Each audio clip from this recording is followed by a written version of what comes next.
Hello Khatu Shyam के भक्तों, welcome back to अंशी ब्लॉग। आज मैं जाने वाली हूँ काफ़ी स्पेशल जगह, जो कि मेरे लिए काफ़ी स्पेशल है एंड मेरी बुक लाइन है और बहुत ही ज़्यादा मैं इसके लिए एक्साइटेड थी। काफ़ी टाइम से जाना चाहती थी।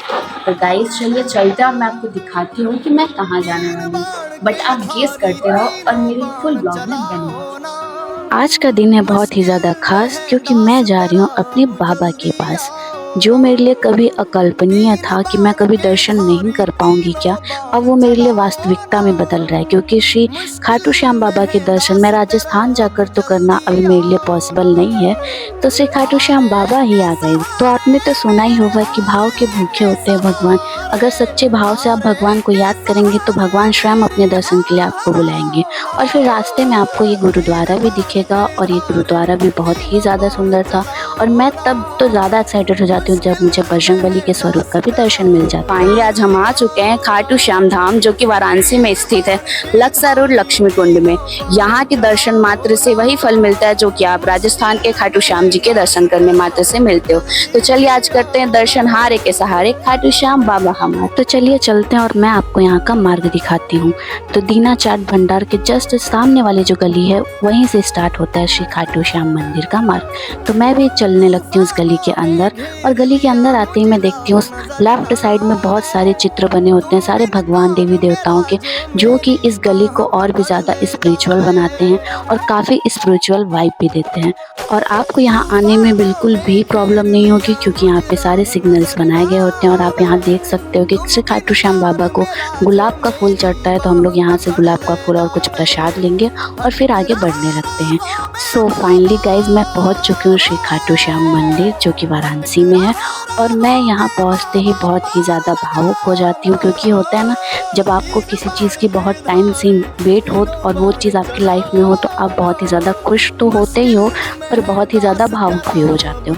तो ये देख सकते हो मंदिर का पूरा स्ट्रक्चर, और ये काफ़ी बहुत ही ज़्यादा सुंदर मंदिर है। और यहाँ के तेज, मतलब होता है ना, किसी मंदिर में आप जाते हो तो वहाँ की जो तेज होती है, वो सारी चीज़ें आपको एकदम भावुक बना देती हैं। तो यहाँ पे हम लोग बहुत जल्दी पहुँच गए होते हैं, तो श्री खाटू श्याम जी का पट नहीं खुला होता है, तो हम भक्तों को इंतज़ार करना पड़ता है। तो चलिए वेट करते करते मैं आपको बताती हूँ कि श्री खाटू श्याम बाबा का कलयुग में ही इतना पूजन क्यों हो रहा है।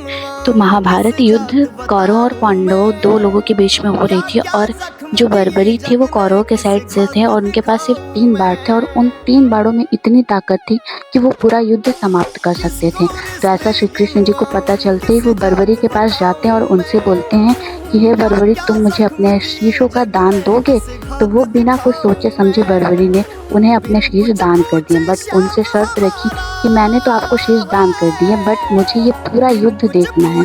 तो फिर उसके बाद श्री कृष्ण जी ने भी उन्हें वरदान दिया कि हे बर्बरी, तुम्हें कलयुग में मेरे श्याम नाम से पूजा जाएगा। तो हमारे भी इंतज़ार की घड़ियाँ ख़त्म होती हैं और श्री श्याम बाबा के मंदिर का पट खुल जाता है।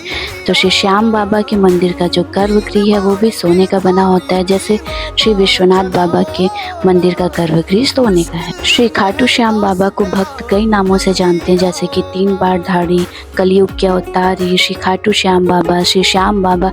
तो इनके कई नाम हैं।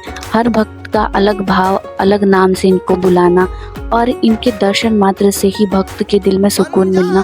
और सबसे बड़ी बात कि कलयुग में श्री खाटू श्याम बाबा के दर्शन मात्र से ही आपकी जितनी भी जीवन के उलझने हैं, उन सब का आपको सॉल्यूशन मिल जाता है।